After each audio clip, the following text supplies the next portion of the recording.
Okay, good morning, guys. Happy freaking hump day. This topic was requested. I was trying to think of the fucking word. Was requested, so let's fucking get it. The timing of eating, i.e., should you eat late at night? How does that impact the body? What is the 411 with that? And I'm just going to explain to you some research behind this, as a lot of people think that there's a myth that you have to stop eating by 5 p.m. and it's, you're going to gain hundreds of weight by doing so. But I'm going to actually talk you through the science and how this can actually impact the body. Now, I think it's important to put it out there that, it's person dependent. I'm someone who has my dinner around 7, sometimes 8 o'clock. The other night there, I actually had my dinner at 9 o'clock because life just got in the way. Sometimes we can't be so structured like in a bodybuilding world where it's like eat at this time, you must eat at that time.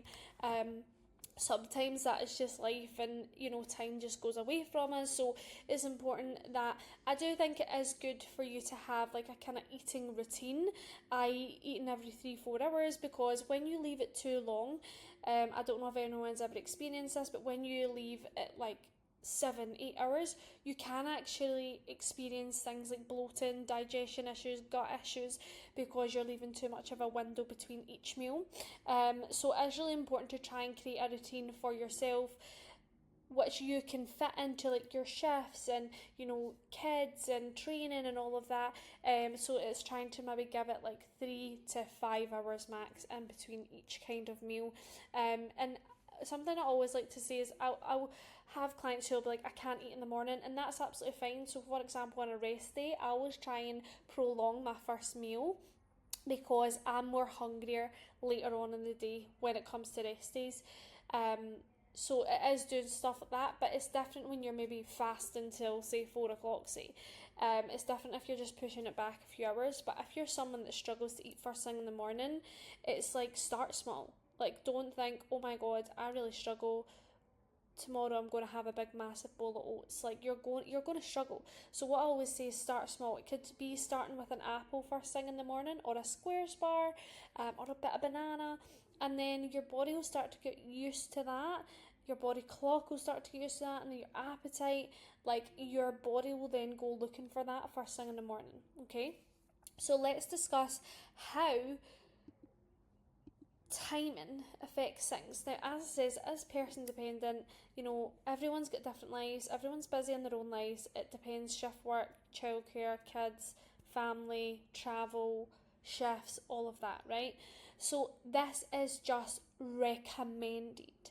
And I'm just going to go through like what actually happens when your body's sleeping, etc. So it can be recommended to leave a heavier meal. Now, what I mean by heavier meal is like a proper meal, a proper dinner that's got carbs in there, it's got protein, it's got some sort of fats in there. So maybe something like mince and tatties, or spag bol, chicken curry, chicken fajitas. So it's recommended that a meal that is substantial like that, having that like 2 to 3 hours before your typical bedtime.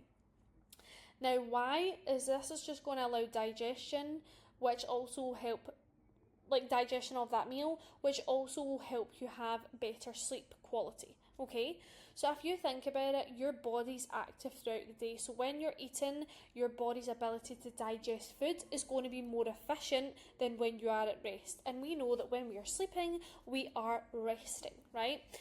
So leaving a bit of time between a substantial meal and sleep is going to prevent things from like indigestion, acid reflux, which in return promotes better sleep quality, because your body's not trying to work double as hard, trying to digest this meal and actually use the carbohydrates going in, use that as energy, and be able to digest that out of us.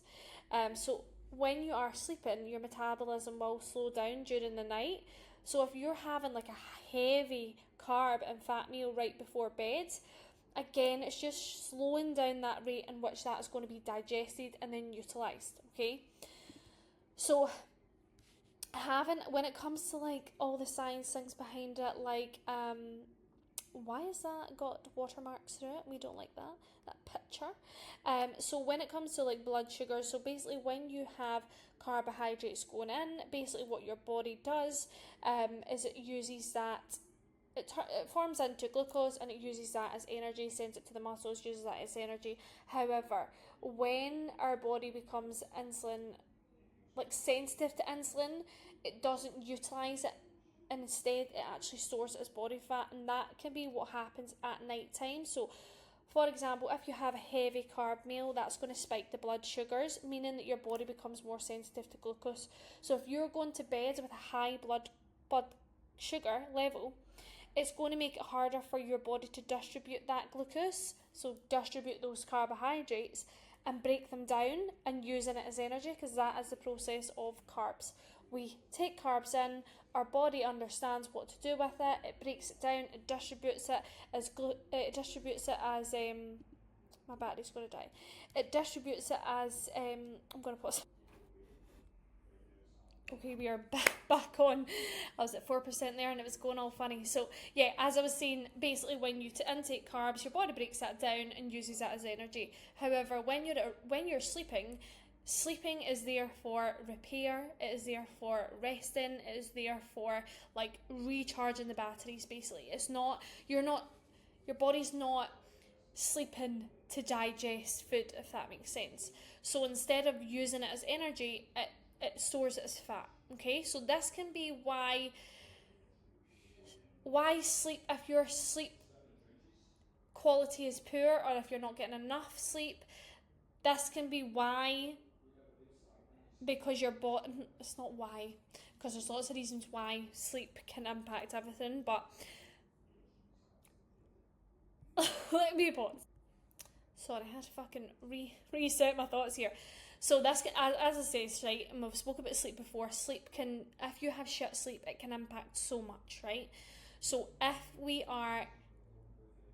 our body's trying to distribute carbs going in, then that impacts sleep, which then can impact things like fat loss, right? So it is recommended that you do have a proper dinner 2 to 3 hours before bedtime, and then maybe have like a lighter meal, a lighter snack before bedtime, meals left over. Now this is something that I do, or I try to do majority of the time. As I said, for example, Monday night, I had my dinner super, super late because life got in the way, I was stuck in traffic, there's nothing I can do about it, right? So then I had a heavier meal at night time, so my body's inability, it probably slowed down the rate in which that would usually digest if I had it at say 6-7 p.m. Now eating super late at night can affect the body's circadian rhythm, and I've definitely spelt that wrong. So this is the time that your body rests and repairs, and if you're having a heavy meal, then that can affect that body's natural, like the body's natural, the natural body clock. Oh my god, I need my fucking circadian rhythm. Fucking bed for me.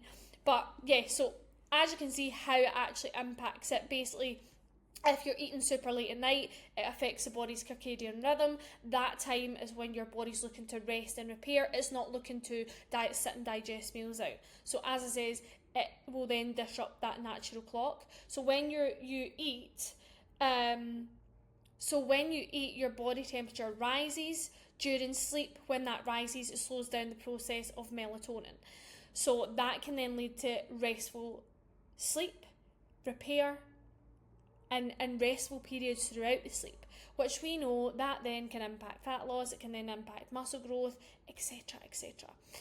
So it's, instead of your body's ability to rest, you're forcing your body to have to digest foods. Again, forcing the body's ability to digest food efficiently. Therefore, sleep is then impacted, and we know that poor sleep increases cortisol, which increases the impact of fat loss, scales, mood, energy, appetite, basically everything, because we've covered sleep in a topic. So basically, to summarise this, my take on this, the most optimal time is have a proper dinner around 7:30, aiming 2 to 3 hours before bed. As I says, this can't always be helped. But if you're a hungry person like me, I always have a kind of snackier meal pre-bed. So sometimes it does look like an hour before bed, but it's not a heavy meal.